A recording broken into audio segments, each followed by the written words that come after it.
सपा के पूर्व विधानसभा प्रत्याशी रहे मुन्ना अलवी आज बाढ़ग्रस्त इलाकों का किया दौरा। जिला उन्नाव क्षेत्र के कई गांव इस समय बाढ़ की चपेट में हैं, जिनको प्रशासन की तरफ से कोई राहत सामग्री मुहैया नहीं कराई जा रही। समाज सेवी इन लोगों तक राहत सामग्री पहुंचाने की पुरजोर कोशिश कर रहे हैं और पहुंचा भी रहे हैं। इसी सब के चलते आज सपा पार्टी के पूर्व विधानसभा प्रत्याशी मुन्ना अलवी, जो पिछले इलेक्शन में सपा पार्टी से दूसरे नंबर पर रहे थे, आज वे बाढ़ पीड़ित लोगों से मिलने विकासखंड बांगरमऊ जिला उन्नाव क्षेत्र के श्रीधरपुर, पतासिया जैसे कटरी क्षेत्र के किनारे बसे गांव का दौरा किया और पीड़ितों से मिले। इस दौरान उन्होंने कहा कि यदि ग्राम श्रीधरपुर, पतासिया जैसे कटरी क्षेत्र में यदि गंगा सागर एक्सप्रेस निकलता तो इन लोगों को इस समस्या का सामना नहीं करना पड़ता। लेकिन फिर भी हम सरकार से मांग करते हैं कि इन लोगों की फसलों का सही मुआवजा दिया जाए, इन्हें राहत सामग्री पहुंचाई जाए और उनके जान माल की हिफाजत की जाए। आइए देखते हैं मुन्ना अलवी ने दौरा करने के बाद हमारे क्यूपी न्यूज़ के मंडल ब्यूरो विजय प्रताप से क्या कहा। सुनते हैं और देखते हैं।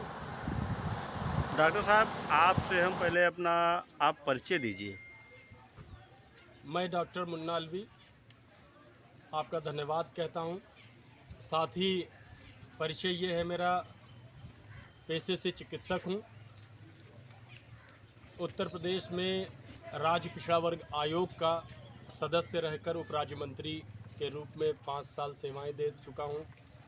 इसके अलावा 2022 का मैंने एमएलए का चुनाव समाजवादी पार्टी के सिंबल से बांगरमऊ 162 से चुनाव लड़ा था। रनर प्रत्याशी रहा हूं और बांगरमऊ लखनऊ रोड चौराहे पर समाज सेवा करते हुए चिकित्सक के रूप में दुआ क्लिनिक आप सबने सुन रखा है, तो वहां पर लगभग 20 सालों से सेवाएं दे रहा हूं जनता के बीच में। अच्छा, आज जो है इस कटरी क्षेत्र में जो गंगा नदी से बाढ़ आ रही है, इसमें आप जनता के लिए क्या क्या सेवाएं कर रहे हैं? देखिए, ये बहुत ही बाढ़ की बहुत बड़ी विभीषिका का दंश झेल रहा है पूरा कटरी क्षेत्र। इसमें सभी वर्गों के लोग हैं, कोई ऐसा नहीं है कोई वर्ग जो इससे अछूता रहा हो।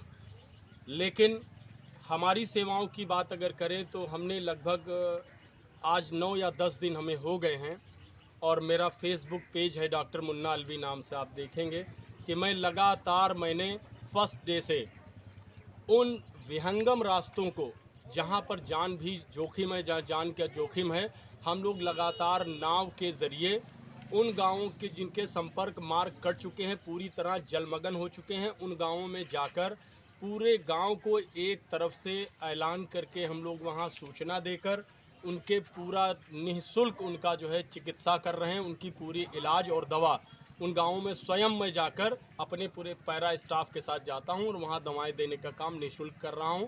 साथ ही उन परिजनों के लिए कुछ हम लोगों ने जो है खाने की व्यवस्था, जो हमारे पास ड्राई वो रहती है, उनके बड़े पैकेट्स बनाकर ऐसे जलमग्न गांव जिनका रास्ता पूरी तरह बाधित है, कटा हुआ है, सिर्फ नाव रास्ता है, वहां पर जाकर हम एक प्रति घर एक बड़ा सा पैकेट देने का काम कर रहे हैं। इसके अलावा छोटे बच्चों के लिए, चूँकि जिस गांव में चले जाओ तो लाल हरा झंडा, एक आशा और उम्मीद, नाव पे भी हमारे झंडा रहता है, लाल टोपी देखते हैं तो उन्हें एक उम्मीद जागती है कि ये लोग दुख बांटने वाले लोग हैं। तो बच्चे हमारी तरफ लालयित होते हैं तो हम लोग उनको बिस्किट देने का भी वहाँ काम लगातार कर रहे हैं, बड़े पैमाने पर हम लोग कर रहे हैं। फिलहाल जैसे कि आपकी सरकार नहीं है जी, ना प्रदेश में है ना केंद्र में है जी, फिर भी आप सरकार से इन लोगों की क्या अपेक्षा रखते हैं कि इनके लिए क्या आप मांग करेंगे? बहुत अच्छा सवाल आपने किया, एक अच्छी पत्रकारिता का आपने उदाहरण प्रस्तुत किया है। यही सवाल होना चाहिए था और आपने समय से वो सवाल किया है। सबसे पहले मैं ये कहना चाहता हूँ कि माँ गंगा का बेटा बनने का दंभ भरने वाले लोग, माँ गंगा का बेटा कहकर वोट देने वाले लोग, इस वक्त मैं कहता हूं कि अगर वाकई में कोई माँ गंगा का बेटा है तो वो एक कटरी में रहने वाला आदमी है, जो माँ गंगा के बिल्कुल कलेजे से लग के रहता है, गंगा जी के किनारे रहने का साहस रखता है। ये है माँ का असली बेटा। लेकिन उसी माँ के असली बेटे के साथ सौतेला व्यवहार हुआ। सौतेला व्यवहार ये हुआ कि माँ गंगा के नाम पर गंगा एक्सप्रेसवे का अलाइनमेंट गंगा जी के किनारे से हुआ था। लेकिन इन लोगों ने क्या किया, अपने चंद पूंजीपति साथियों को जो है मजबूत कर बिगाड़ दिया और कहाँ मल्लावा, कहाँ माधो, कहाँ से घुमा के इसको निकालने का काम किया। लेकिन मैं बताता हूँ आपको मेरे प्रिय साथी, मेरे प्रेस मीडिया के आप चौथा स्तंभ हैं। आप संवैधानिक तौर पे हम लोगों को सशक्त करने के लिए बने हैं। आपकी भी ये जिम्मेदारी बनती है कि ये जो गंगा कटरी के किनारे किनारे अगर एक्सप्रेसवे बना होता तो आज ये जो दुर्दशा हुई है, जहां मैं बैठा हूं सिरधरपुर बाजार में, ये पीछे आप देख सकते हैं पानी, बाएं दाएं हर तरफ पानी, तमाम फसलें डूब गई, तमाम घर डूबे हुए हैं। इनके घरों में घरगिरी कल से शुरू होगी। महीने 2 महीने बाद जिनकी नींव में पानी गया उनकी घर गिरेंगे। लेकिन अगर गंगा एक्सप्रेसवे इसके किनारे बन गया होता तो कोई भी बाढ़ और कटान नहीं आती। बाढ़ से सबसे बड़ी आपको बता दें क्या मुसीबत है। पहले तो तुरंत का नुकसान, उसके बाद का नुकसान, उसके बाद कटान का नुकसान, कटान के बाद जो फसलें बचती हैं उसमें पैमाइश का, आपसी भाई भाई का नुकसान, लड़ाई झगड़ा, ये सब खत्म किया जा सकता था। एक दूसरा, अगर गंगा एक्सप्रेसवे यहाँ से निकल गया होता तो निश्चित तौर पर यहाँ पर जो है जितनी भी फसलें, करेला से लेके जो भिंडी, जो भी ये लोग कर रहे हैं फसलें, उनको एक बड़ी मंडी में जाके आसानी से बेच सकते थे अच्छे मूल्यों पर। दूसरा, यहाँ पर शिक्षा के संसाधन बढ़ते। आप बताइए, कोई बड़ा अगर आएगा, कोई व्यापारी दिल्ली मुंबई कहीं से भी, तो वो कहाँ पैसा लगाएगा, जहाँ का। और जब हमारे यहाँ एक्सप्रेसवे होता तो आप जानिए कि यहाँ स्कूल होते, यहाँ शिक्षा होती, और शिक्षा के साथ साथ रोजगार मिलता, फैक्ट्रियाँ भी लग सकती थीं, और इसके अलावा अपनी फसल का भी अच्छा वो कर सकते थे। तीसरी चीज़, जो ज़मीनें बचती उनका इन कटरी वाले क्षेत्रों का रेट बढ़ गया होता। और मैं बार बार कहता हूं अपने कटरी क्षेत्र के लोगों से कि अगर यहां पर शिक्षा हो जाती तो भारतीय जनता पार्टी नहीं चाहती कि शिक्षित बने। ये तबका अगर शिक्षित हो गया तो शिक्षा सवालों को जन्म देती है। ये सवाल करने लगेंगे रोजगार बेरोजगारी, ये सवाल करेंगे महंगाई का, ये सवाल करेंगे कि हमारे देश में जो है नफरत इतनी क्यों फैला दी गई, आपस में मोहब्बत से रहने वाले लोग एक दूसरे खून के पास प्यासे क्यों कर दिए गए, ये सवाल उठने लगते। इसलिए कभी नहीं चाहते कि कटरी खुशहाल रहे, बल्कि कटरी अशिक्षित रहे, अनपढ़ रहे, तभी तो हमको जो है धर्म के नाम पर, संप्रदाय के नाम पर हमको वोट मिलेगा। इसलिए ये सबसे बड़ा नुकसान किया। अब मेरी मांग है कि सबसे पहला काम, जिन गाँवों में पूर्णतया पानी पहुँच गया है, जो जलमग्न हो गए हैं, उन गाँवों में कोई पहली बार नहीं हो रहा, हर बार ये दंश झेलते हैं। पूरी मेहनत की कमाई फिर साल भर के बाद बेचारे घर मकान में लगा देते हैं।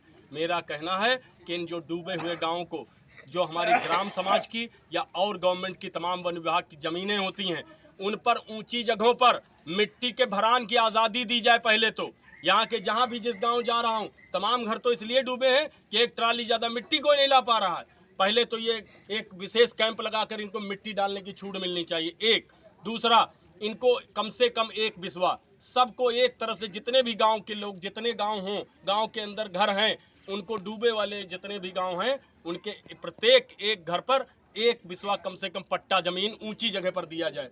दूसरे, जो जिनका ये डंका बजाते हैं कि हमने आवास बहुत बांटे हैं, तो मैं कहता हूं कि अगर आपकी आंखों का पानी नहीं मरा है तो आओ ये पानी देखो, और इनसे ज़्यादा क्या कोई पात्र हो सकता है। कटरी के क्षेत्र जो डूबे हुए लोग हैं, इनको एक एक आवास भी दिया जाए। दूसरी चीज़, जिनके रास्ते अब खराब हो, देखेंगे इनके रास्ते बिल्कुल गायब हो जाएंगे, इनके रास्तों का तुरंत दुरुस्तीकरण किया जाए। इनके लिए सबसे पहली चीज़, कैंप लगाए जाएं। इनकी वृद्धावस्था पेंशन और इनकी विकलांग पेंशन और जितनी भी पेंशन, जो भी सहायता सरकारी हो सकती है, कैंप लगाकर बाढ़ पीड़ितों के लिए विशेष तौर पर एक चलाया जाए कार्यक्रम। ये हमारी मांग है इनसे। और इसका स्थायी निदान, ऐसे नहीं कि एक बारगी, यहीं आपने पत्रकार महोदय देखा होगा, कटरी गदनपुर आहार के लोगों ने बहिष्कार कर दिया था कि हम वोटिंग नहीं करेंगे, और बैनर लगा दिए थे। वहीं पर सांसद जी, विधायक जी जाते हैं और वहां पर वायदा करके आते हैं कि अब की और सरकार बनवा दो तो हम बंधा बनवा देंगे। आज चले जाओ, आप एक बार वहां चले जाओ कैमरा लेके, अब उनसे पूछो जाके कि आज वो फिर डूब गए हैं वहीं पर।